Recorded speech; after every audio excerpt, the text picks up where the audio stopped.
Dear student, welcome in ED academy. बच्चों, इस lecture में अपन स्टार्ट कर रहे हैं एक्वायर्ड इम्यून सिस्टम। ठीक है, ये देखो, ये चैप्टर जो है ये है ह्यूमन हेल्थ एंड डिजीज, जो चैप्टर नंबर 8 है क्लास 12th का। इसमें अपन ने सबसे पहले स्टार्ट किया है इम्यून सिस्टम बच्चों। ठीक है, तो इस इम्यून सिस्टम में अपन ऑलरेडी एक लेक्चर बना चुके हैं जिसमें अपन ने बात करी थी इनेट इम्यून सिस्टम की। यानी कि मैंने आपको बताया कि ये इम्यून सिस्टम क्या है, यानी कि एक ऐसा सिस्टम है आपकी बॉडी के अंदर जो किसी भी पैथोजन के अगेंस्ट क्या करता है, वर्क करता है, उसको किल करने का काम करता है बच्चों। ठीक है, तो बच्चों दो तरह का इम्यून सिस्टम अपने अंदर है, एक को बोला था इनेट, एक को बोला था एक्वायर्ड। तो स्टार्ट कर रहे हैं इस लेक्चर में एक्वायर्ड इम्यून सिस्टम। ठीक है, तो ये देखो, एक्वायर्ड का मीनिंग क्या है। सबसे पहले तो आपको ये पता होना चाहिए एक्वायर्ड का मीनिंग क्या है। यहाँ पर हिंदी में बोलते हैं इसको क्या, उपार्जित बच्चों। हिंदी में क्या बोलेंगे इसको, उपार्जित, यानी कि लाइफ के अंदर गेन किया है। तो मैंने कहा एक्वायर्ड, दैट मींस उपार्जित, आपने लाइफ के अंदर अचीव किया है यहाँ पर। ठीक है, तो अपन बात करेंगे यहाँ पर कि जीवन काल में अर्जित किया है इसको, जीवन काल में अर्जित किया है, दैट मींस लाइफ के अंदर आपने इसको गेन किया है। ठीक है, तो ऐसा सिस्टम जो आपने लाइफ के अंदर गेन किया है या फिर बर्थ के बाद में इसको गेन किया है, और ये लाइफ लॉन्ग आपको प्रोटेक्शन देने वाला सिस्टम है बच्चों। ठीक है, तो दो तरह के अपन इम्यून सिस्टम देखे थे, एक बाई बर्थ जो बर्थ के साथ में ही अपने को मिल रहा है, और दूसरा वाला जो है वो एक्वायर्ड इम्यून सिस्टम बच्चों। देखो, एक्वायर्ड इम्यून सिस्टम इफेक्टिव होता है, ज्यादा इफेक्टिव होता है as compare to innate immune system, लेकिन इसको स्टार्ट होने में थोड़ा सा समय लगता है। तो अगर मैं सबसे पहले बोलूं कि कोई पैथोजन बॉडी के अंदर आता है तो सबसे पहले कौन सा इम्यून सिस्टम ट्रिगर होता है, तो अपन बोलेंगे सबसे पहले जो ट्रिगर होता है वो होता है बच्चों इनेट इम्यून सिस्टम, लेकिन उसके बाद में जो ट्रिगर होता है वो होता है एक्वायर्ड इम्यून सिस्टम बच्चों। ठीक है, तो अपन ये भी बोलेंगे कि एक्वायर्ड और इनेट जो है वो दोनों ही पैथोजन को किल करने के लिए काम करते हैं बच्चों।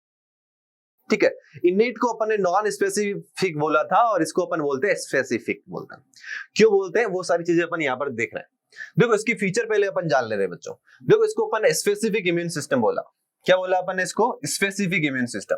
यहाँ पर इसको स्पेसिफिक इम्यून सिस्टम क्यों बोला, ये अभी अपन देख रहे हैं।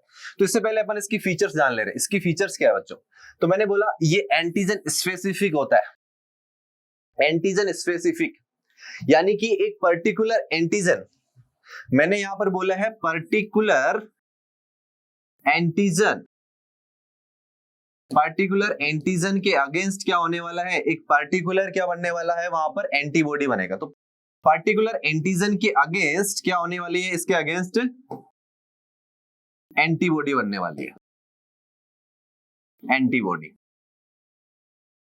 ठीक है, चलो इसको कुछ ऐसे लिखते हैं अपन, antibody will form against a particular antigen. क्या लिख रहे हैं यहां पर, antibody, antibody will form against a particular antigen, a particular antigen बच्चों। यहां पर मैंने इसको शॉर्ट फॉर्म में लिखा है एजी। तो सबसे पहले आपको इनमें से ये देखना होगा कि सर एंटीजन क्या है, एंटीजन होता क्या। तो मैंने कहा एंटीजन एक ऐसा सब्सटेंस, ऐसा एक मॉलिक्यूल होता है जो आपके इम्यून सिस्टम को ट्रिगर करा भी सकता है और नहीं भी। अच्छा, तो ट्रिगर करवाने वाले एंटीजन को बोलते हैं इम्यूनोजन। क्या बोलते हैं उसको, इम्यूनोजन। देखो, यहां पर अपने को सबसे पहले यहां पर देखना है कि एंटीजन क्या है। तो मैंने कहा ये देखो, एंटीजन जो है वो कोई मॉलिक्यूल होता है, मॉलिक्यूल। ये जो मॉलिक्यूल है ना बच्चों, ये मॉलिक्यूल आपके इम्यून सिस्टम को ट्रिगर करवा भी सकता है। इट कैन ट्रिगर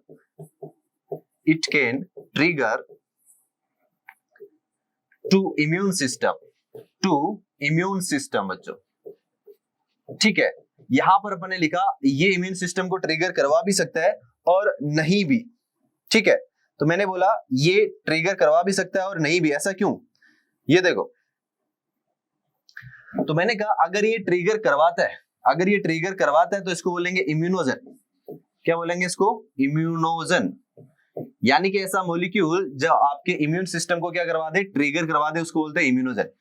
तो क्या सारे एंटीजन इम्यूनोजन होते हैं, जी नहीं, सारे एंटीजन इम्यूनोजन नहीं होते हैं। ठीक है। तो यहाँ पर अपने को सबसे पहले एंटीजन जानना है, क्योंकि मैंने यहाँ पर एंटीजन स्पेसिफिक की बात करी है, तो आपको एंटीजन के बारे में पता होना चाहिए कि बच्चों एंटीजन होता क्या है। तो मैंने बोला है ऐसा एक मॉलिक्यूल, एक ऐसा एक सब्सटेंस होता है जो आपके इम्यून सिस्टम को ट्रिगर करवा देता है। फिर मैंने बोला कि ये इम्यून सिस्टम को ट्रिगर करवा भी सकता है और नहीं भी करवा सकता। अगर करवा रहा है तो उसको बोलेंगे इम्यूनोजन, अगर नहीं करवा रहा तो उसको बोलेंगे नॉन इम्यूनोजन। अच्छा, ट्रिगर करवाने के लिए एक एंटीजन का यानी कि इम्यूनोजन का एक पर्टिकुलर मॉलिक्यूलर वेट होना चाहिए बच्चों। एक पर्टिकुलर मॉलिक्यूलर वेट होगा तभी वो आपके इम्यून सिस्टम को ट्रिगर करवाएगा बच्चों। ठीक है, तो ये डिफरेंस होता है इम्यूनोजन और नॉन इम्यूनोजन के अंदर। ठीक है, तो मैंने कहा अगर वो इम्यूनोजन बनाना उसको, अगर एंटीजन को इम्यूनोजन बनाना है और एंटीजन का मॉलिक्यूलर वेट कम है, तो उसके साथ में एक प्रोटीन ऐड करता है जिसे बोलते हैं carrier protein. Carrier protein add होने के बाद में अब वो एज ए इम्यूनोजन काम करेगा बच्चों। ठीक है, तो एंटीजन के बारे में अपने को क्लियरिटी हुई सबसे पहले तो कि एंटीजन क्या होता है। तो अपन ने बात करी कि एक ऐसा मॉलिक्यूल होता है जो आपके इम्यून सिस्टम को ट्रिगर करवाता है। तो अगर ट्रिगर करवाता है तो ये इम्यूनोजन कहलाएगा, अगर ट्रिगर नहीं करवाएगा तो इसको नॉन इम्यूनोजन बोलेंगे। ठीक है, अब इधर देखो, जो एंटीजन है ना, एंटीजन उसके अगेंस्ट बनती है एंटीबॉडी इस एक्वायर्ड इम्यून सिस्टम में। ठीक है, यहां पर अपन एंटीबॉडी की बात करेंगे। जो प्रोटीनियस पार्ट है जो बॉडी को डिफेंस प्रोवाइड करवाता है उसको बोला है अपन यहाँ पर एंटीजन। इनेट इम्यून सिस्टम के अंदर उसके लिए अपन वर्ड यूज करते हैं कॉम्प्लीमेंट। कॉम्प्लीमेंट सिस्टम वहां पर वर्ड यूज करते हैं। ठीक है, उसके अलावा वहां पर अपन ने सेल्स देखा है, सेल्यूलर बैरियर्स, जो क्या करते हैं एंटीजन या फिर पैथोजन को किल करते हैं बच्चों। ठीक है, तो ये देखो यहां पर मैंने ये लिखा है कि जो एंटीजन है वो एक्वायर्ड इम्यून सिस्टम का सॉरी एंटीबॉडी जो है वो एक्वायर्ड इम्यून सिस्टम का पार्ट है। ये एंटीबॉडी रैंडम फॉर्म नहीं होगी, आपकी बॉडी के अंदर सबसे पहले एंटीजन आएगा उसके बाद एंटीबॉडी फॉर्म होगी।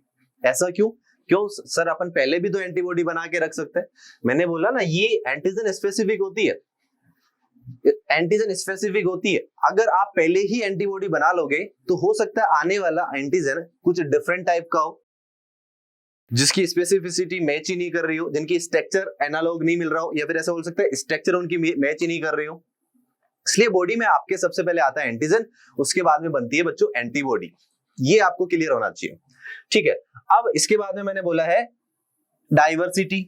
डाइवर्सिटी का मतलब है यहाँ पर various type of antibody form होती है। ऐसा नहीं है, मैंने यहाँ पर डाइवर्सिटी का मतलब यहाँ पर है various type of antibody formed. ठीक है, ऐसा नहीं है कि एक सिंगल एंटीबॉडी बनी, ऐसा नहीं है कि देखो एक सिंगल एंटीबॉडी बनी, जैसे अपन जनरली ये स्ट्रक्चर एंटीबॉडी बना रहे हैं, अब यही एंटीबॉडी सारे पैथोजन को किल कर देगी, ऐसा बिल्कुल नहीं है। ठीक है, तो अलग अलग टाइप की एंटीबॉडी बनने वाली है, इसलिए बोलते हैं इसको डाइवर्सिटी। फिर देखो तीसरी फीचर इसकी है मेमोरी। ठीक है, यहां पर देखो ये जो मेमोरी है यहाँ पर ये क्या है, इसको अपन देख ले रहे हैं, ये क्या है। देखो मेमोरी का मीनिंग क्या है यहाँ पर, देखो एक बार कोई भी एंटीजन बॉडी में इंसर्ट कर जाता है, अगर कोई एंटीजन इंसर्ट किया, उस एंटीजन की सरफेस कैसी है, ये देखो ये सरफेस, मैंने कहा उसकी सरफेस कैसी है, तो ये देखो उसकी इस सरफेस पर ऐसा ग्रूव लगा हुआ है, या फिर ऐसे बोल सकते हैं ऐसे मॉलिक्यूल्स लगे हुए, ये वाले मॉलिक्यूल्स, तो इसको स्कैन करती है आपकी एक्वायर्ड इम्यूनिटी। ठीक है, और एक्वायर्ड इम्यूनिटी के अंदर भी कौन, मेमोरी सेल्स उसको स्कैन करेगी। स्कैन करने के बाद में इसकी एक तरह से क्या बना लेगी, ये मेमोरी फॉर्मेशन कर लेगी, यानी कि इस एंटीजन की क्या करेगी, स्कैनिंग करेगी। तो मैंने यहाँ पर लिखा है स्कैनिंग करेगी, ये स्कैनिंग करने के बाद में इसकी फॉर्म कर लेगी मेमोरी। तो ये एक स्पेशल फीचर जो है वो एक्वायर्ड इम्यून सिस्टम की है बच्चों।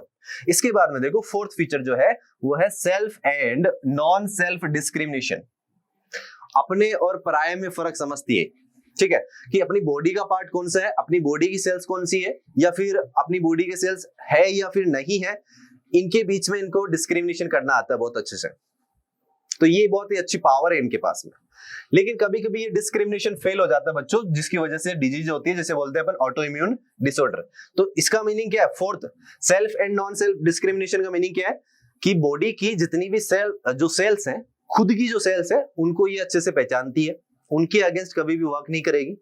जो फॉरेन सेल्स होगी या फॉरेन पार्टिकल्स होंगे उनके अगेंस्ट ये काम करने वाली है इम्यूनिटी। तो ये चार इसकी बेसिक फीचर है।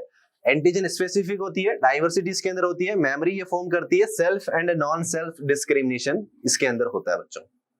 ठीक है, अब अपन डिफरेंस देख रहे हैं कि कौन ज्यादा अच्छी है, ठीक है, तो ये देखो मैंने यहाँ पर बताया है कि ये इनेट सबसे अच्छी है या फिर एक्वायर्ड अच्छी है। इन द सेंस अच्छी का मतलब यहाँ पर क्या है कि बेनिफिशियर बोल सकते हैं या फिर ज्यादा इफेक्टिव कौन सी है। तो इधर देखो दोनों ही अपनी अपनी जगह बहुत अच्छी है या फिर इफेक्टिव होती है। यहाँ पर अपन ने ये देखा है कि ये देखो ये इनेट इम्यूनिटी का कर्व अपन यहाँ पर देख रहे हैं, ये एक्वायर्ड इम्यूनिटी। इससे पहले अपन ने ये देखो वाई एक्सिस पे क्या देखा, level of protection, level of protection देखा अपन ने इधर वाई एक्सिस पे। एक्स एक्सिस पे देख रहे हैं अपन टाइम ड्यूरेशन कि ये एक्टिव होने में कितना टाइम लगा रही है। तो यहाँ पर अपन ने सबसे पहले लिखा मिनट, फिर लिखा है यहाँ पर हावर्स घंटे, फिर लिखा है डेज दिन, और वीक कितने सप्ताह लगा रही है, कितने टाइम लगा रही है। ठीक है, तो आप इसको देख के पता लगा लेंगे कि लेवल ऑफ प्रोटेक्शन सबसे पहले जो प्रोटेक्शन देता है बॉडी के अंदर, यानी कि पैथोजन जैसे ही इंटर करेगा बॉडी में तो कुछ ही मिनट्स के अंदर आपकी इनेट इम्यूनिटी एक्टिव हो जाएगी, कुछ ही मिनट्स के अंदर।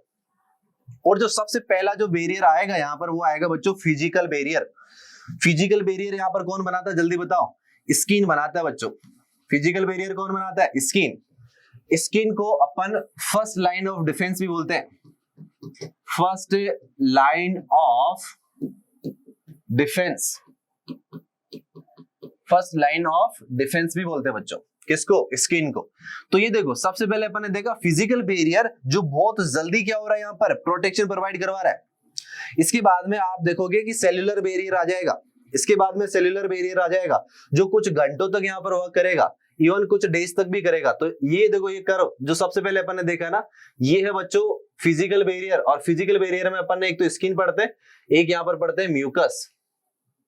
ठीक है, तो स्किन और म्यूकस ये देखो, तो ये दोनों यहाँ पर परफॉर्म करेंगे अपना फंक्शन। इसके बाद में अपन बात करें धीरे धीरे जैसे जैसे टाइम ड्यूरेशन बढ़ता जाएगा बच्चों, इनका लेवल क्या होता जाएगा, इस प्रोटेक्शन का लेवल डाउन होता जाएगा बच्चों। देखो ये डाउन होता जा रहा है, ये डाउन हो गया, डाउन हो गया, ये देखो बहुत कुछ वीक्स के बाद में और ज्यादा डाउन हो गया। तो सर फिर क्या होगा? जैसे ही ये डाउन होगा फिर अपना एक्वायर्ड इम्यून सिस्टम यहाँ पर एक्टिवेट होगा।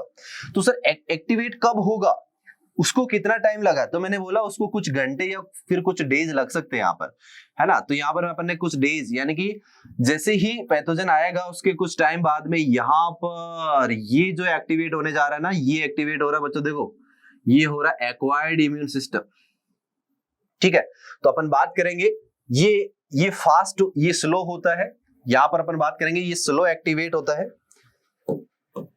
एक्वायर्ड जो इम्यून सिस्टम है ना, इसको मैंने यहां पर बोला है स्लो एक्टिवेट या स्लोली एक्टिवेट, स्लोली एक्टिवेशन बोल सकते हैं। ठीक है, जो प्रोटेक्शन देगा, प्रोटेक्शन वो लॉन्ग टाइम के लिए देगा। प्रोटेक्शन जो देगा ना बच्चों, ये लॉन्ग टाइम के लिए देगा, प्रोटेक्शन फॉर लॉन्ग टाइम, ये याद रखना बच्चों आपको। ठीक है, स्लोली एक्टिवेट होगा और प्रोटेक्शन जो देगा वो लंबे समय तक के लिए देगा। यहां पर अपन बात करेंगे जो इनेट आपका इम्यून सिस्टम है ये फास्ट एक्टिवेट होता है, फास्ट एक्टिवेट। ठीक है, फास्ट एक्टिवेट होगा। और अगर मैं इसके प्रोटेक्शन की बात करूं तो ये प्रोटेक्शन जो है वो शॉर्ट ड्यूरेशन के लिए, या फिर ऐसे बोल सकते हैं protection for short time, short time मैंने यहां पर लिखा है। ठीक है बच्चों, ये डिफरेंस आपको देखना होगा दोनों के अंदर। तो इनेट इम्यून सिस्टम और एक्वायर्ड इम्यून सिस्टम के अंदर ये डिफरेंस है। ये कर्व बहुत ज्यादा इंपॉर्टेंट है बच्चों, यहाँ से नीट के अंदर क्वेश्चन पूछे जाने के चांसेस है। इंपॉर्टेंट मैं बोल रहा हूं यहाँ पर, इंपॉर्टेंट। ठीक है, तो ये दोनों में आपको डिफरेंस समझ में आया होगा, एक्वायर्ड और इनेट इम्यून सिस्टम कैसे वर्क करते हैं। ठीक है, अपन ये भी पढ़ेंगे कि दोनों इम्यून सिस्टम एक साथ कैसे फेगोसाइटोसिस कर सकते हैं, कैसे वो पैथोजन को इंटीग्रेटेड होकर खत्म कर सकते हैं, वो भी अपन देखने वाले हैं बच्चों। ठीक है, इसके बाद में अपन अब एक्वायर्ड इम्यून सिस्टम के टाइप्स पढ़ ले रहे हैं बच्चों, इसके टाइप्स पढ़ेंगे अपन। ये देखो types of acquired immune system, बहुत ही अच्छे से समझना बच्चों इसको। Types of acquired immune system, इधर देखो, ये देखो दो टाइप होते हैं बच्चों इसके। फर्स्ट मैंने यहाँ पर बताया active acquired immune system, second देखो पैसिव एक्वायर्ड इम्यून सिस्टम। दो टाइप होते हैं बच्चों इसके। पहला, सबसे पहले मैंने बोला यहाँ पर एक्टिव, दूसरा बोला मैंने यहाँ पर पैसिव बच्चों। ठीक है, तो ये देखो एक्टिव का मतलब ये है कि आपकी बॉडी एक्टिवेट हो रही है और फिर एक इम्यून सिस्टम आपकी बॉडी बना रही है। यहां पर आपकी बॉडी खुद एक्टिवेट नहीं हो रही है, कोई दूसरे सोर्स से ही उसको क्या मिल रही है, प्रोटेक्शन मिल रही है, या फिर वो कैपेसिटी मिल रही है जो किसी पैथोजन के अगेंस्ट क्या करने वाली है, फाइट करेगी। ठीक है, तो यहां पर अब अपन बात करेंगे क्या सर इन दोनों को भी अपन फर्दर क्लासिफाइड कर सकते हैं? जी हाँ, इन दोनों को भी अपन फर्दर क्लासिफाइड कर सकते हैं। देखो यहां पर मैंने क्या लिखा है, production of antibody by body. Antibody का जो प्रोडक्शन करेगा वो बॉडी खुद करेगी। ठीक है, यहां पर अपन बात करेंगे pre formed antibody gain by another sources. यहां पर जो एंटीबॉडी मिलने वाली है ना बच्चों, ये किसी दूसरे सोर्स से मिलने वाली है, बॉडी खुद नहीं बनाने वाली है यहां पर। ठीक है, अब अपन बात करें कि सर इसके भी दो पार्ट हो सकते हैं क्या? यस, इसके भी दो पार्ट हो सकते हैं। आपकी बॉडी दो तरह से एंटीबॉडी फॉर्म कर सकती है, एक तो नेचुरल वे से कर सकती है, एक आर्टिफिशियल वे से आपकी बॉडी एंटीबॉडी फॉर्म कर सकती है। यहां पर जो प्रोटेक्शन अपन जनरली देखेंगे ना, वो एंटीबॉडी के थ्रू ही देखेंगे। प्रोटेक्शन मतलब यहाँ पर एंटीबॉडी फॉर्म होने वाली है और वो एंटीबॉडी एक पर्टिकुलर पैथोजन को किल करने वाली है बच्चों। तो यहाँ पर मैं बार बार बोल रहा हूँ एंटीबॉडी दैट मींस एंटीबॉडी जो है वो स्पेसिफिक पार्ट है किसका, एक्वायर्ड इम्यून सिस्टम का बच्चों। ठीक है, अब इधर देखो नेचुरल और आर्टिफिशियल, यानी कि नेचुरल तरीके से क्या होने वाली है, आपके बॉडी में एंटीबॉडी फॉर्म होगी। तो मैंने यहां पर लिख दिया antibody form by natural way. यहां पर नेचुरल वे कौन सा है, यानी कि अपन डेली जो एक्सपोज हो रहे हैं, तो मैंने यहां पर लिखा है daily exposure of different antigens बच्चों। जो डिफरेंट एंटीजन आपकी बॉडी में डेली एक्सपोज हो रहे हैं, तो उसकी वजह से भी क्या हो रहा है, आपकी बॉडी के अंदर बच्चों एंटीबॉडी का फॉर्मेशन हो रहा है। ठीक है, ये देखो, तो ये देखा अपन ने नेचुरल। आप देखो आर्टिफिशियल में नॉर्मली यानी नेचुरली एंटीबॉडी नहीं बनेगी, आपको कुछ ना कुछ स्टिमुलस देना पड़ेगा, बाहर से आपको कुछ ना कुछ एंटीजन इंसर्ट करवाना पड़ेगा आर्टिफिशियली। तो बच्चों इसका बहुत ही अच्छा एग्जांपल है कोरोना वैक्सीन। आपने देखा होगा कोरोना जो हुआ था उस टाइम पर अपन ने भर के वैक्सीन लगवाई थी। फर्स्ट डोज लगवाया, सेकंड डोज लगवाया, थर्ड डोज लगवाया, जिसे बूस्टर डोज कहते हैं अपन, वो भी अपन पढ़ेंगे कि कैसे अपन ने फर्स्ट डोज लगाया, फिर सेकंड क्यों लगाया सर, फिर बूस्टर क्यों लगाया। इसके पीछे भी बहुत अच्छा वाला सीन है, देखो उसके पीछे एक्वायर्ड इम्यूनिटी की कहानी है। ठीक है, तो यहाँ पर अपन क्या करेंगे, यहाँ पर अपन बॉडी के अंदर क्या इंसर्ट करवाएंगे, insertion of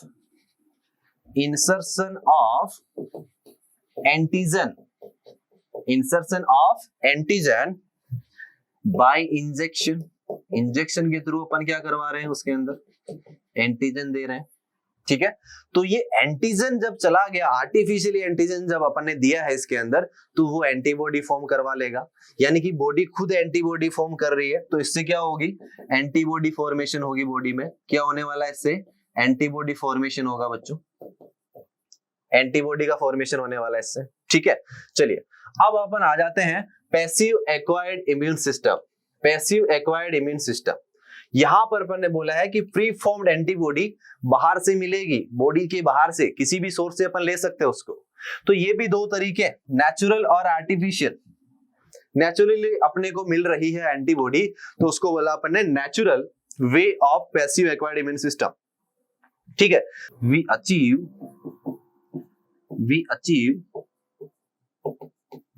achieve antibody by birth. ठीक है, बाय बर्थ कैसे, जैसे अपन बात कर रहे हैं प्लेसेंटा से।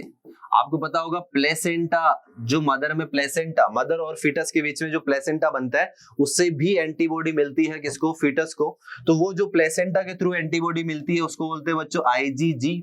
तो ये देखो एंटीबॉडी क्या खुद ने बनाया है क्या, इसने क्या इस इंडिविजुअल ने खुद ने एंटीबॉडी बनाई है क्या, जी नहीं। तो एंटीबॉडी किससे मिली है, प्लेसेंटा से मिली है। फिर अपन यहाँ पर बात करें मिल्क से, जो कोलेस्ट्रम होता है बच्चों, जो मिल्क होता है मदर मिल्क, उसके अंदर सीक्रेटरी एंटीबॉडी होते हैं जिसे बोलते हैं IgA एंटीबॉडी। ये देखो ये सब नेचुरल तरीके हैं, ये सब क्या है, नेचुरल तरीके हैं बच्चों। ठीक है, फिर अपन आर्टिफिशियल की बात करें, तो आर्टिफिशियल में अपन क्या करते हैं, अपन इंजेक्शन के फॉर्म में एंटीबॉडी लेते हैं। देखो यहाँ पर मैंने इंजेक्शन के अंदर क्या दिया था, एंटीजन दिया था, यहाँ पर अपन इंजेक्शन में क्या देंगे, यहाँ पर एंटीबॉडी देंगे। जैसे किसी को कोई सांप, जैसे अपन ने बात कर रहे हैं, एक जनरली एग्जांपल अपन यहाँ पर ले रहे हैं कि किसी को स्नैक ने बाइट कर लिया है, सांप ने काटा है, काटने के बाद में अपन उसको तुरंत एंटी वेनम देते हैं। तो एंटी वेनम जो अपन दे रहे हैं ना, उसमें अपन एंटीबॉडी दे रहे हैं जो उस पर्टिकुलर एंटीजन के साथ में जाकर क्या करने वाली है, उसको किल करने वाली है बच्चों। ठीक है, तो वो सारी चीजें, जैसे किसी को फीवर हो रहा है या फिर कोई डिजीज हो गई, जैसे कोई बारिश में फिसल के गिरा है, या फिर किसी को चोट लग गई, जैसे मैंने कहा आयरन की चोट लग गई, उसको लोहे की चोट लग गई, तो अपन तुरंत बोलते हैं कि चलो जाओ इसके टिटनेस का इंजेक्शन लगा के आओ। अच्छा, तो उस इंजेक्शन में अपन क्या दे रहे हैं, उसको एंटीबॉडी दे रहे हैं। तो बच्चों वो जो प्रोटेक्शन है, वो जो इम्यूनिटी अपन दे रहे हैं ना बच्चों, वो एक तरह की पैसिव इम्यूनिटी है। कैसी इम्यूनिटी है? पैसिव इम्यूनिटी है। और वो अपन आर्टिफिशियली दे रहे हैं या नेचुरल? आर्टिफिशियली। तो यहां पर अपन बात करेंगे preformed antibody, preformed antibody inserted into body, inserted into body with the help of injection, body by injection. ठीक है बच्चों, अब इसके एग्जांपल मैंने आपको बताया, जैसे एंटी वेनम, एग्जांपल अपन बात करें यहाँ पर anti venom serum, anti venom serum, ये इसका एग्जांपल अपन देख ले रहे हैं। तो ये क्वेश्चन आ सकता है, एंटी वेनम सीरम जो है वो किस इम्यूनिटी का पार्ट है, तो इसको देख के बताना आपको। तो बच्चों तो बहुत ही अच्छे से अपन ने क्लियर कर लिया इसके दो पार्ट। पहला पार्ट जो है वो एक्टिव है, दूसरा वाला है पैसिव। इससे क्वेश्चन आ सकते हैं, इसको अच्छे से समझना है बच्चों। बहुत सिंपल है, अगर आप इसको इजीली समझोगे, अगर इसको रिलेट करोगे आप, तो इजीली समझ पाओगे। रिलेट कैसे? कि आप जनरली वैक्सीन, और सबसे पहले तो आपको वैक्सीन और इंजेक्शन जो जनरली अपन एंटीबॉडी लेते हैं, उन दोनों में डिफरेंस समझना होगा। तो वैक्सीन किसका पार्ट है? वैक्सीनेशन जो है, अपन बात करें वैक्सीनेशन से किस टाइप के इम्यून सिस्टम को बिल्ड करते हैं, एक्टिव या फिर पैसिव। तो अपन बोलेंगे बच्चों वैक्सीनेशन जो है वो एक्टिव एक्वायर्ड इम्यून सिस्टम का पार्ट है, इसका पार्ट है वैक्सीनेशन। वैक्सीनेशन जो है या फिर इम्यूनाइजेशन की अगर अपन बात करते हैं, तो एक्टिव एक्वायर्ड इम्यून सिस्टम को क्या करता है? बूस्ट करता है बच्चों। तो वैक्सीन जो है वो किसका एग्जांपल है, जल्दी बताओ? एक्टिव एक्वायर्ड इम्यून सिस्टम का, और उसमें भी किसका? आर्टिफिशियल का बच्चों। तो वैक्सीन इसके अंदर आ जाएगी। तो इसका एग्जांपल मैंने यहाँ पर बता दिया है, वैक्सीन, वैक्सीन। तो वैक्सीन इसके अंदर आ जाएगा बच्चों। ठीक है, चलिए अब अपन आगे बढ़ते हैं। यहाँ पर अब अपन बात कर रहे हैं यहाँ पर एंटीबॉडी की बच्चों। किसकी बात कर रहे हैं? एंटीबॉडी की। तो ये देखो टाइप्स अपन ने देख लिए हैं, अब अपन एंटीबॉडी की बात कर रहे हैं। एंटीबॉडी क्या है? एक्वायर्ड इम्यून सिस्टम का ही पार्ट है बच्चों। ठीक है, जो एक प्रोटीनियस पार्ट होता है, और जैसे बोलते हैं अपन ग्लाइकोप्रोटीन, जो अपनी बॉडी को डिफेंस प्रोवाइड करवाती है। ठीक है, और ये भी एक तरह से अपन बात करते हैं, इसकी जो चेन्स होती है, पॉलीपेप्टाइड चेन्स जो होती है, वो अलग अलग टाइप की पॉलीपेप्टाइड चेन बनी होती है। ठीक है, जैसे अपन बात करें गामा जो चेन है वो मिलेगी आपको आईजीजी के अंदर, एम के अंदर म्यू मिलेगी, ठीक है, डी के अंदर डेल्टा चेन मिलेगी। तो चेन के बेसिस पे अपन अलग अलग टाइप की एंटीबॉडी भी पढ़ने वाले हैं। ठीक है, तो इससे पहले अपन देख ले रहे हैं कि एंटीबॉडी है क्या। तो ये एंटीबॉडी जो है एक प्रोटीन पार्ट है बॉडी का, जो आपको डिफेंस प्रोवाइड करवाएगी बच्चों। सबको पता है इस चीज का। प्रोटीन कौन सी है? तो ये ग्लाइकोप्रोटीन है बच्चों, इंपॉर्टेंट है। ठीक है, glycoprotein, example of quaternary protein structure. जब अपन प्रोटीन स्ट्रक्चर की बात करते हैं यहाँ पर, ये देखो प्रोटीन स्ट्रक्चर की बात करते हैं यहाँ पर, तब अपन बात करते हैं कि प्रोटीन के 4 टाइप होते हैं स्ट्रक्चर के बेसिस पे, आप सभी को पता होगा। जैसे अपन बात करते हैं प्राइमरी, सेकेंडरी, टर्सरी और क्वार्टनरी। ठीक है, तो ये इसका एग्जाम्पल है बच्चों। ठीक, अब इसमें अपन बात करें कि ये कितनी चेन से बना होता है, तो मैंने बोला कंसिस्ट ऑफ 4 पॉलीपेप्टाइड चेन बच्चों। और ये जो पॉलीपेप्टाइड चेन है, ये भी मॉलिक्यूलर वेट के बेसिस पे वेरी करती है बच्चों। टोटल 4 है, इसमें से 2 जो यूनिट है वो बच्चों लाइट वेट की होती है, और जो 2 यूनिट बच रही है उसको बोलते हैं अपन हैवी चेन, जो मॉलिक्यूलर वेट जिनका ज्यादा है। अब सिर्फ मॉलिक्यूलर वेट ज्यादा कम कैसे हो सकता है भाई? उनमें अमीनो एसिड ज्यादा है, कम हो सकता है, क्योंकि किससे बन रहे हैं वो? बताओ किससे बन रहे हैं? प्रोटीन है तो अमीनो एसिड से बन रही है। जी बिल्कुल, अमीनो एसिड से बन रही है। तो प्रोटीन की जो बेसिक यूनिट है वो है अमीनो एसिड, ये आपको पता होना चाहिए। बायोमोलिक्यूल्स में डिटेल से पढ़ने वाले इसको, अमीनो एसिड। तो अमीनो एसिड अगर ज्यादा है बच्चों तो बोल देंगे उसका मॉलिक्यूलर वेट भी क्या है? जल्दी बताओ, मॉलिक्यूलर वेट भी ज्यादा है। चलिए अपन देख ले रहे हैं। देखो इस चेन को, चेन ऑफ पॉलीपेप्टाइड जो है, इस एंटीबॉडी की, इसको अपन ने दो पार्ट में डिवाइड किया है। एक को बोला अपन ने हैवी चेन, तो दूसरे को बोला बच्चों लाइट चेन। ठीक है, हैवी चेन नंबर में कितनी होती है? ये 2 इन नंबर होती है, 2 इन नंबर। ठीक है, हैवी चेन 2 इन नंबर होती है, लाइट चेन भी 2 इन नंबर होती है बच्चों। अभी अपन इसकी स्ट्रक्चर से समझेंगे इसको। अच्छा, अमीनो एसिड कितने होते हैं? तो मैंने कहा यहाँ पर ये 22 अमीनो एसिड है एक सिंगल चेन के अंदर। तो यहाँ पर लिखा है ये है अमीनो एसिड, ये अमीनो एसिड जो है बच्चों ये एक चेन के अंदर है। तो बताओ दोनों चेन के अंदर, अच्छा कितने हैं? ये 22 है, तो एक में 22, तो दोनों में कितने हो गए जल्दी बताओ?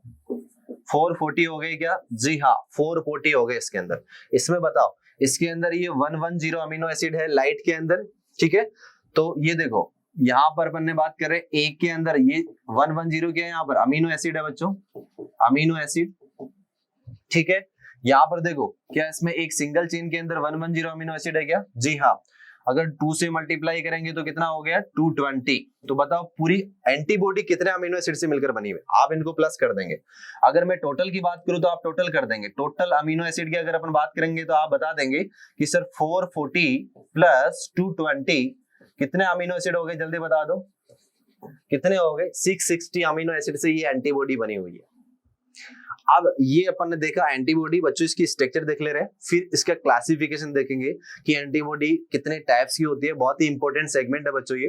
ठीक है, तो ध्यान से देखना है इसको। चलिए अपन स्ट्रक्चर की बात कर ले रहे हैं। ये देखो स्ट्रक्चर ऑफ एंटीबॉडी। सबसे पहले तो आपको 4 चेन देखनी है यहाँ पर। ये देखो मैंने अभी ये बोला आपको कि ये 4 चेन से बना होता है, तो वो 4 चेन कौन सी है वो आइडेंटिफाई करनी है। तो यहाँ पर आपको पता होगा 4 चेन के अंदर अपन ने अभी भी बोला जो 4 चेन है बच्चों, इन 4 के अंदर 2 तो क्या होगी?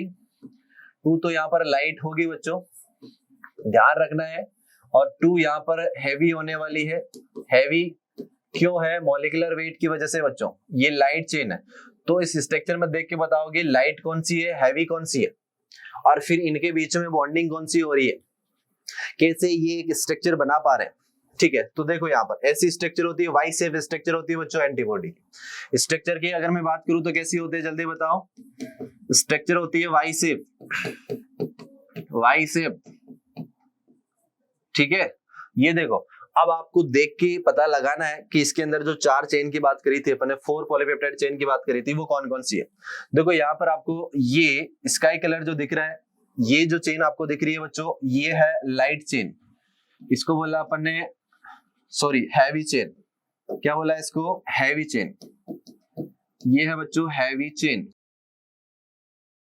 ठीक है, यहां पर जो आपको रेड कलर से दिख रही है, रेड कलर से, इसको क्या बोला अपन ने? ये जो रेड कलर वाली है बच्चों, ये लाइट चेन है, लाइट चेन। तो मैंने लिख दिया यहां पर लाइट चेन। ठीक है, ये हैवी चेन है, ये लाइट चेन है। अब आप देख पा रहे होंगे इसके पास में भी ये हैवी चेन है और ये लाइट चेन है, लाइट चेन। ठीक है, अब आप देख पा रहे होंगे यहां पर लिखा है fragment of antigen binding site या फिर एंटीजन बाइंडिंग फ्रेगमेंट, यहां पर FAB। इसको क्या बोला अपन ने? फ्रेगमेंट। FAB की फुल फॉर्म क्या है यहाँ पर जल्दी बता दो? चलो मैं लिख दे रहा हूं यहाँ पर। तो यहाँ पर FAB की फुल फॉर्म है fragment of antigen binding, antigen binding fragment बोल सकते हैं इसको। ठीक है, ये FAB है। अच्छा सर FC क्या है यहाँ पर? फ्रेगमेंट, या फिर इसको बोल सकते हैं कांस्टेंट फ्रेगमेंट। क्या बोल सकते हैं इसको? कांस्टेंट फ्रेगमेंट बोल सकते हैं बच्चों। इसको बोला है कांस्टेंट फ्रेगमेंट, जो हर एक एंटीबॉडी में कांस्टेंट रहता है। ठीक है, तो फिर चेंज कौन सा होता है? ये FAB वाला चेंज होता है, ये वाला चेंज होता है बच्चों। ठीक है, यहाँ पर अपन बात कर रहे हैं, इसमें भी कौन सा वाला होता है? ये वाला होता है। देखो ये वाला रीजन जो आपको दिख रहा है ना, ये वाला रीजन, ये वाला वेरिएबल होता है। तो FAB के भी अगेन 2 रीजन आपको बता रखे, एक को बोला अपन ने वेरिएबल लाइट, एक को बोला है कांस्टेंट लाइट चेन। ठीक है, ये देखो इसको बहुत अच्छे से समझना होगा बच्चों। ये VL का मतलब यहाँ पर वेरिएबल है, C का मतलब कांस्टेंट है। यहाँ पर भी V का मतलब वेरिएबल है, C का मतलब कांस्टेंट है। मतलब ये वेरिएबल जो रीजन है ना, ये हर एक एंटीबॉडी में अलग अलग मिलेगा आपको। ठीक है, अच्छा इससे पहले आपको ये भी पता होना चाहिए कि ये एंटीबॉडी जो है वो किससे बाइंड करती है, तो बताओ जल्दी से, एंटीबॉडी किससे बाइंड करेगी? ये बाइंड करने वाली है एंटीजन से, ठीक है। तो मैंने कहा ये एंटीबॉडी ऐसी दिखती है, वाई शेप एंटीबॉडी दिखी है। एंटीजन कैसा हो सकता है? ये देखो, मैंने कहा एंटीजन ऐसा है, ठीक है। तो एंटीजन का ये वाला रीजन जहां पर एंटीबॉडी जाकर बाइंड करेगी, ये देखो, ये मैंने बोला यहाँ पर एंटीजन है बच्चों, और इस एंटीजन के नीचे वाले पार्ट पर, यानी कि इस वाले पार्ट पर जाकर कौन बाइंड करने वाली है? एंटीबॉडी। तो बच्चों इस रीजन को क्या बोलेंगे? पहले ये समझो, फिर अपन आगे बढ़ेंगे। ये देखो, इस रीजन को क्या बोलेंगे? जल्दी बताओ देख के। इसको बोलते हैं बच्चों एपिटोप रीजन। क्या बोलते हैं इसको? एपिटोप रीजन, ठीक है, एपिटोप रीजन बोलेंगे।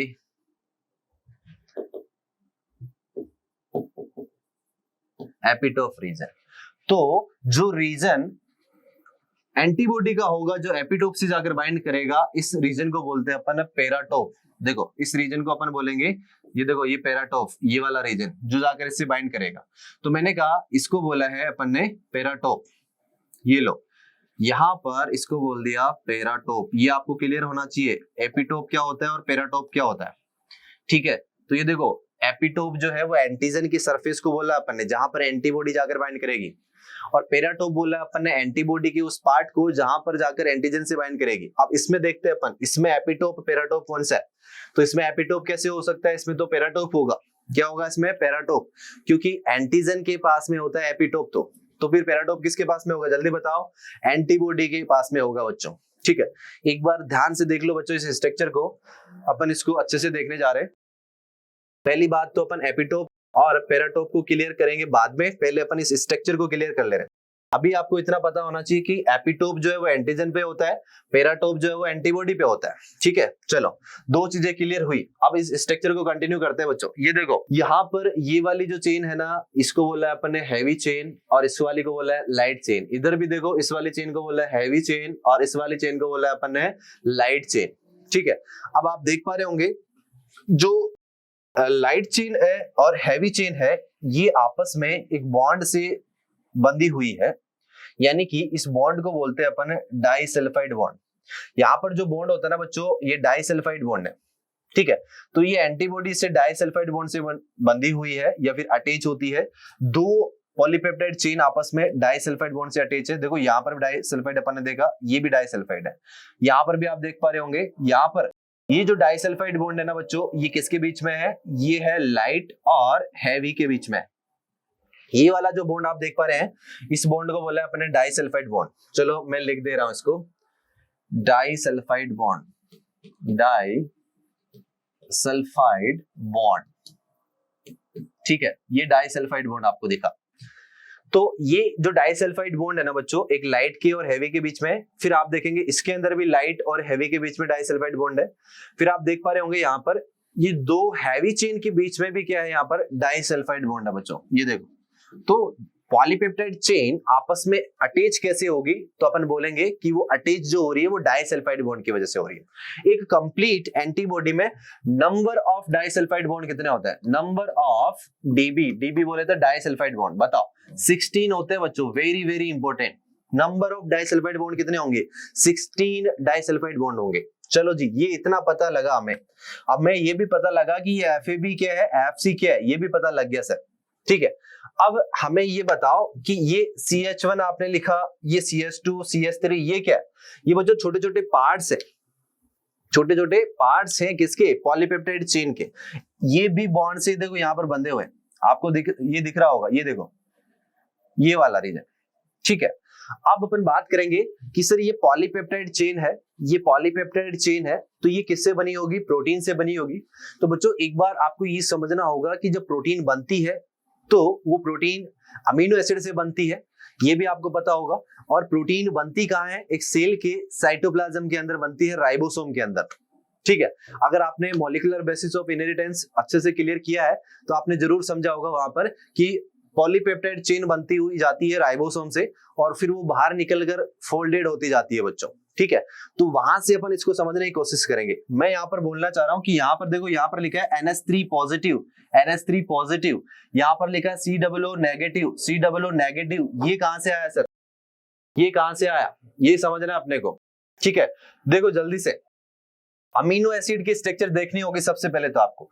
देखो ऊपर की ओर मैं आपको अमीनो एसिड की स्ट्रक्चर बताने जा रहा हूं। ये देखो मैंने कहा अमीनो एसिड जो है वो ऐसा होता है, ऐसा होता है। ये देखो यहाँ पर लगा है एक हाइड्रोजन, यहाँ पर लगी होती है आर चेन, यहाँ पर लगा है कार्बोक्सिलिक ग्रुप और यहाँ पर लगा है अमाइन ग्रुप बच्चों, ठीक है। ऐसा अपन ने देखा तो मैंने कहा ये अमीनो एसिड है। इस अमीनो एसिड के ऊपर अपन अगर इसके चार्ज की बात करें तो देखो ये हाइड्रोजन आयन इस पे जाता है और उसके बाद में ये कैसा बन जाएगा, इसको बोला NH3 पॉजिटिव। और जब ये हाइड्रोजन यहां से निकल जाएगा बच्चों तो क्या बोलेंगे, COO नेगेटिव, ठीक है। तो मैंने कहा ऐसे अमीनो एसिड जो है वो बहुत सारे अमीनो एसिड ऐसे पूरे के पूरे क्या बना दिए, एक पॉलीपेप्टाइड चेन बना दिए। अभी एक सिंगल अमीनो एसिड है, ऐसे बहुत सारे अमीनो एसिड क्या बना देते हैं, एक पॉलीपेप्टाइड चेन बना देते हैं बच्चों, ठीक है। अगेन यहाँ पर एक अमीनो एसिड जुड़ा हुआ है, अगेन यहाँ पर एक अमीनो एसिड जुड़ा हुआ है, ऐसे बहुत सारे अमीनो एसिड जुड़े हुए हैं, ठीक है। और लास्ट वाले अमीनो एसिड की अगर अपन बात करें तो ये देखना यहाँ पर मैंने लिखा है, ये देखो यहाँ पर NCC, तो ये देखो COO नेगेटिव, यहाँ पर हाइड्रोजन और ये R, ये पूरी पॉलीपेप्टाइड चेन मैंने ऊपर बनाने की कोशिश की है। इसको समझो जरा सा, ये देखो एक पूरी पॉलीपेप्टाइड चेन मैंने बनाने की कोशिश की है। तो ये देखो ये वाला जो एंड आपको दिख रहा है इसको बोलते हैं एन टर्मिनल, इसको क्या बोलते हैं बच्चों, एन टर्मिनल, जिसपे अमाइन ग्रुप दिख रहा है। लास्ट वाला देखो इसको क्या बोलते हैं अपन, C टर्मिनल, क्या बोलते हैं उसको, C टर्मिनल, जिसपे आपको कार्बोक्सिलिक ग्रुप दिख रहा है बच्चों।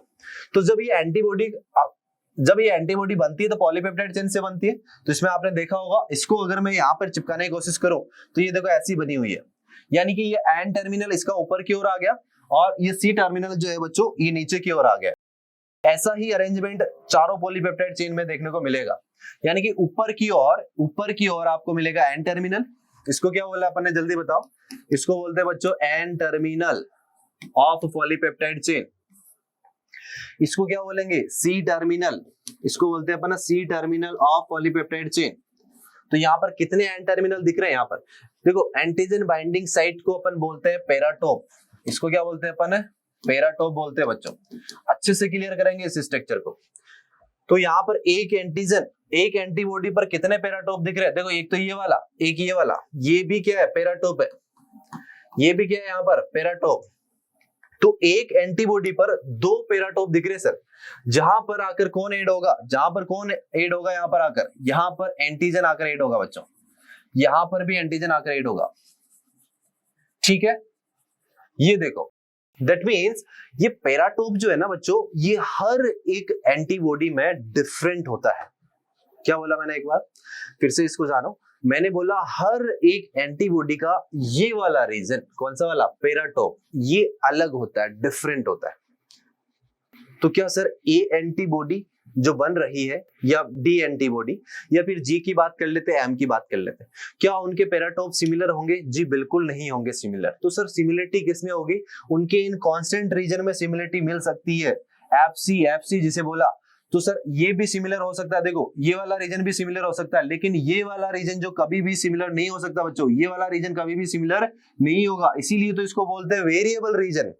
वी का मीनिंग क्या है यहाँ पर, वेरिएबल डोमेन, इसको बोला कांस्टेंट डोमेन। डोमेन एक ऐसा एरिया होता है बच्चों जहां पर कोई भी लाइगेंड आकर बाइंड करता है।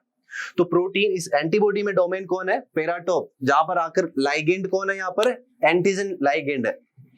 बहुत अच्छे से इस स्ट्रक्चर को अपन ने कंप्लीट किया है बच्चों, एक बार फिर से आप इसको देख लीजिए, ठीक है। यहां से क्वेश्चन आने के चांसेस है कि एंटीबॉडी कैसी दिखती है, कितने पेराटोप होते हैं, कितने एपिटोप, अच्छा पेराटोप कहाँ होता है, एंटीजन पर होता है या फिर एंटीबॉडी पे होता है, ये आपको पता होना चाहिए बच्चों। नंबर ऑफ डाइसल्फाइड बॉन्ड कितने होते हैं बच्चों, ठीक है। पूरी एंटीबॉडी जो है वो कितने अमीनो एसिड से बनी हुई है, ये भी इंपॉर्टेंट है। तो ये सारे क्वेश्चन इससे बन सकते हैं, ठीक है। चलिए आगे बढ़ते हैं। अब अपन क्लासिफिकेशन की बात करेंगे बच्चों। Classification of antibody on the basis of heavy chain, heavy chain की बात करेंगे यहाँ पर, ठीक है। तो अब अपन बात करेंगे, ये देखो अलग अलग टाइप की यहाँ पर एंटीबॉडी है। तो आपको पहले तो ये पता होना चाहिए कि टोटल कितनी एंटीबॉडी है, 5 टाइप की एंटीबॉडी आपके अंदर है बॉडी के। उसको बोला IgG, IgM, IgA और IgD और लास्ट बच गया IgE। जल्दी से इनके स्ट्रक्चर देख लो बच्चों। ये देखो इस स्ट्रक्चर को बोलते हैं मोनोमरिक स्ट्रक्चर, इसको बोलते हैं पेंटामरिक स्ट्रक्चर, ठीक है, इसको बोलते हैं डाइमेरिक स्ट्रक्चर। ये तो अगेन मोनोमरिक है, तो इंपॉर्टेंट हो गई। तो यहाँ पर सबसे पहले मैंने यहाँ पर डिफरेंस भी बताया आपको। देखो अलग अलग डिफरेंसेस अपन ने देखे। तो पहले तो अपन स्ट्रक्चर का डिफरेंस देख ले रहे।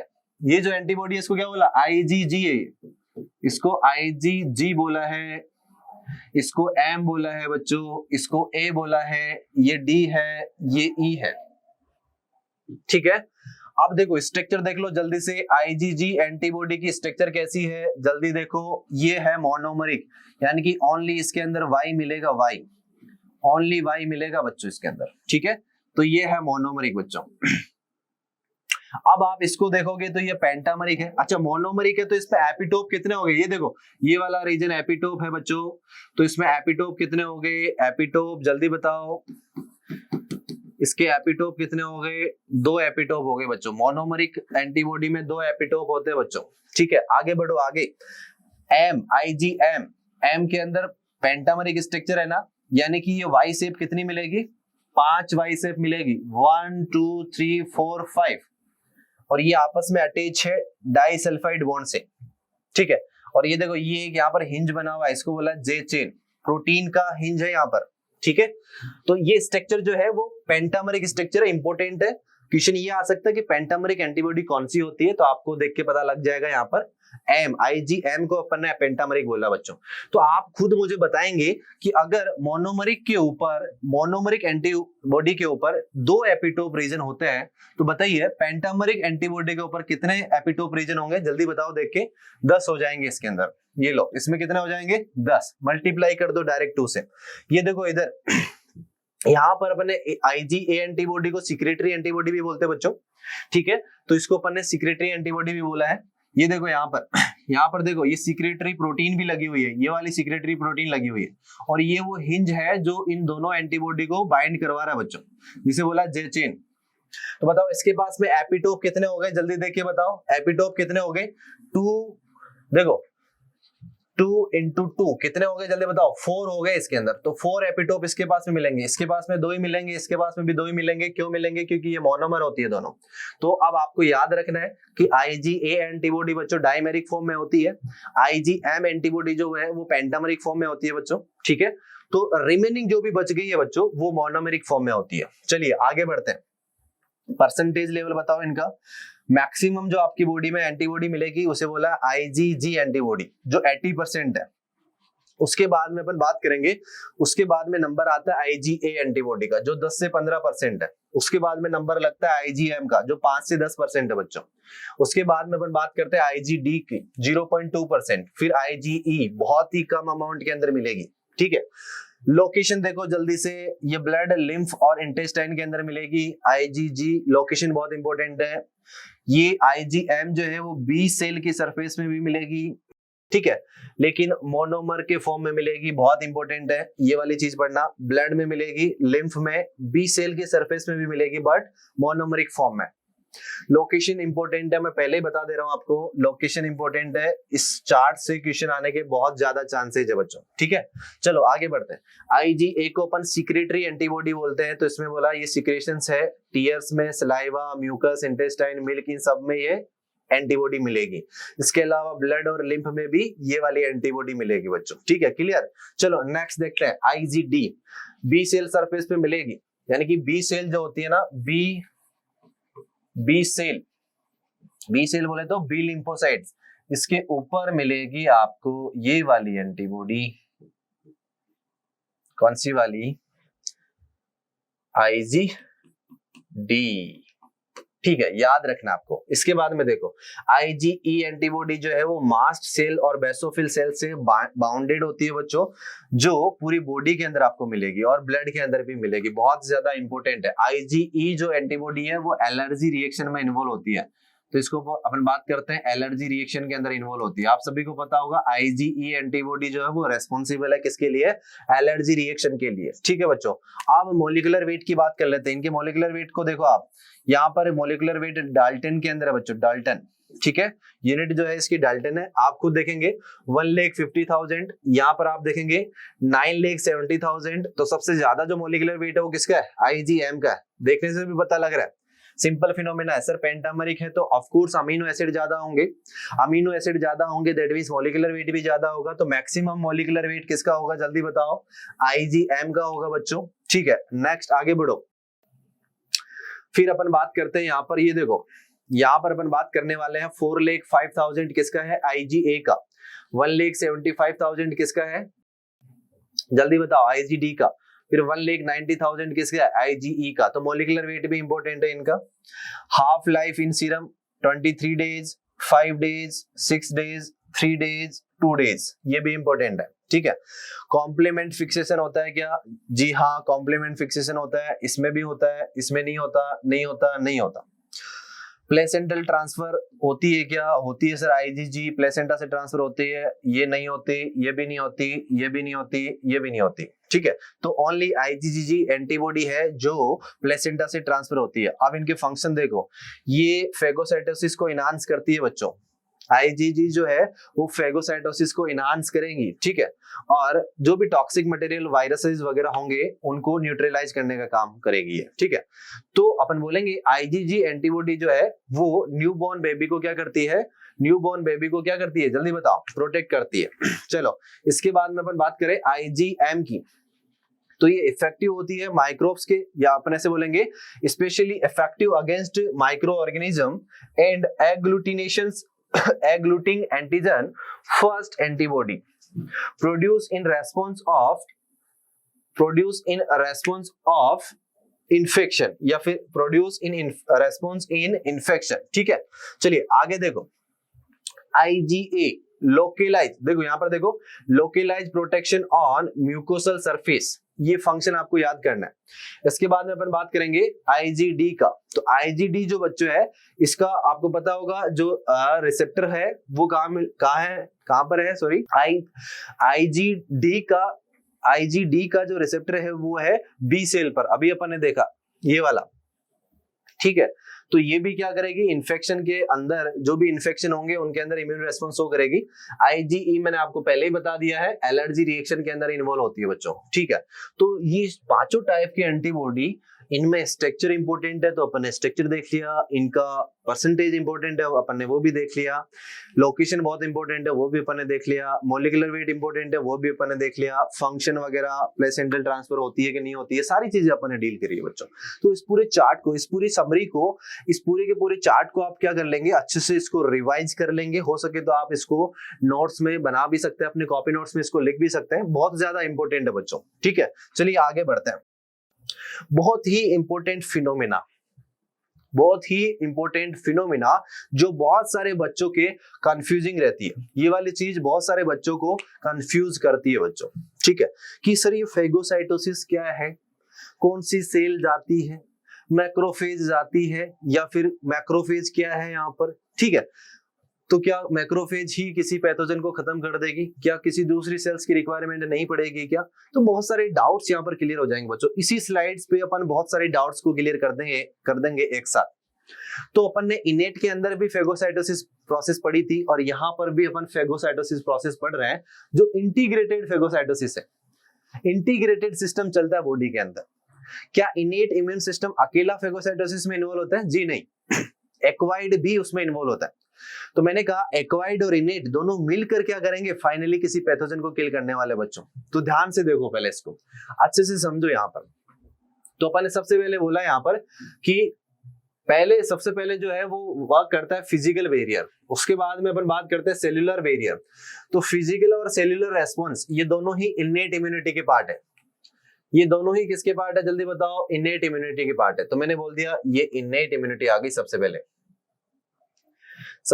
कौन सी इम्यूनिटी आ गई बच्चों जल्दी बताओ, इनेट आ गई है, ये इनेट इम्यूनिटी आ गई। इसके बाद में ये थर्ड नंबर पर आ गई, यहाँ पर अडेप्टिव बोल सकते हैं या फिर इसको एक्वायर्ड बोल सकते हैं बच्चों, इसको अडेप्टिव या फिर एक्वायर्ड इम्यूनिटी बोल सकते हैं। ये क्या दिखाया है सर, ये चलो इसको अपन देखते हैं, अच्छे से देखते हैं। चलो सबसे पहले जो पैथोजन आएगा वो आपकी बॉडी के फिजिकल बैरियर के कांटेक्ट में आएगा। आप सभी को पता होगा पैथोजन हवा में उड़ के तो आपके अंदर चला नहीं जाएगा, कहीं ना कहीं से तो कांटेक्ट में आएगा। तो सबसे पहले जो पैथोजन आएगा बच्चों आपके फिजिकल बैरियर से कांटेक्ट में आएगा। और मैंने आपको अच्छे से बताया कि फिजिकल बैरियर क्या है। फिजिकल बैरियर है बच्चों स्किन, तो सबसे पहले वो स्किन के कांटेक्ट में आता है। चलिए, सबसे पहले वो स्किन के कांटेक्ट में आया। अब यहाँ पर क्या है सर, स्किन के ऊपर क्या, तो मैंने बोला ये जो एपिथेलियल लेयर ऑफ स्किन है ना, यहाँ पर कुछ ग्लैंड्स है जो क्या कर रही है, यहाँ पर जो एंटी माइक्रोबियल प्रोटीन्स और पेप्टाइड सिक्रीट करती है, ठीक है। या फिर ऐसे बोल सकते हैं, ये देखो आयन से यहाँ पर ये कुछ एंटी माइक्रोबियल प्रोटीन्स है जो किल करने की कोशिश करती है, किसको, माइक्रोब्स को। लेकिन मैंने कहा ये प्रिवेंट नहीं कर पाई। ये देखो कुछ आयंस यहाँ पर दिख रहे हैं, यानी कि पीएच, एसिडिक पीएच ये फॉर्म करता है। चलो, पैथोजन, ये वाले पैथोजन एंटर हो चुके हैं फिजिकल बैरियर को क्रॉस करते हुए अंदर की तरफ, ठीक है। अब मैंने कहा ये आपके स्किन के अंदर चले गए, बॉडी सिस्टम के अंदर चले गए, ठीक है, टिश्यू के अंदर चले गए। तो बताओ अब क्या होगा, अब क्या होगा, अब बच्चों सेलुलर रेस्पॉन्स यहां पर आएगा। जैसे ही पैथोजन अंदर जाएगा वो किसी ना किसी सेल से बाइंड करेगा, ठीक है। तो मैंने कहा यहां पर देखो क्या होने वाला है, ये जिस सेल के ऊपर जैसे ही बाइंड करता है ये सेल को एक्टिवेट कर देता है। फिर ये जो सेल है ये साइटोकाइन रिलीज करती है, तो साइटोकाइंस एंड कीमोकाइंस ये सिक्रीट करती है। और बच्चों ये इन्फ्लामेशन कोज करते हैं, आपको पता होगा ये इन्फ्लामेशन कोज करते हैं, और इसी इन्फ्लामेशन से पैथोजन जो है वो एलिमिनेट हो जाता है। क्योंकि इन्फ्लामेशन से क्या होता है, कुछ केमिकल सिक्रीट किए जाते हैं, स्प्रे किया जाता है केमिकल्स का, किसके ऊपर, पैथोजन के ऊपर, और वो फाइनली खत्म हो जाते हैं। तो एक तो अपन ने सीधा सीधा पाथवे देख लिया, ये वाला। बहुत सारे पाथवे यहाँ पर, इंटीग्रेटेड पाथवे, मैंने बोला ना बहुत सारे यहाँ पर बाईपास निकल रहे हैं, अलग अलग तरीके से पैथोजन को किल किया जा सकता है। तो पहला तरीका तो अपन ने ये वाला देखा। अब देखो और क्या हो सकता है, ये जो एक्टिवेट होगी ना सेल, ये एंटी माइक्रोबियल सब्सटेंस भी रिलीज कर सकती है जिससे भी पैथोजन किल हो सकता है। अब अपन ऊपर की ओर चलते हैं। ये देखो यहां पर अपन ने बात करी है, या तो देखो मैक्रोफेज सेल्स इसको इंटर करने जा रही है, ये जिसके कांटेक्ट में आया, तो मैंने कहा ये देखो ये मैक्रोफेज सेल्स के कांटेक्ट में आया पैथोजन, और इसने इंगल्फ किया, और इंगल्फ करने के बाद में ये फेगोसाइटोसिस कर देगी। आपको पता होगा मैक्रोफेज सेल्स कैसे फेगोसाइटोसिस करती है, बहुत अच्छे से मैंने आपको बताया बच्चों। तो ये मैक्रोफेज के कांटेक्ट में आएगा तो ये अपने आप इसको क्या करने वाली है, खत्म करने वाली है। दूसरी सेल्स देखो यहाँ पर, इसको बोला डेंड्राइटिक सेल्स बच्चों।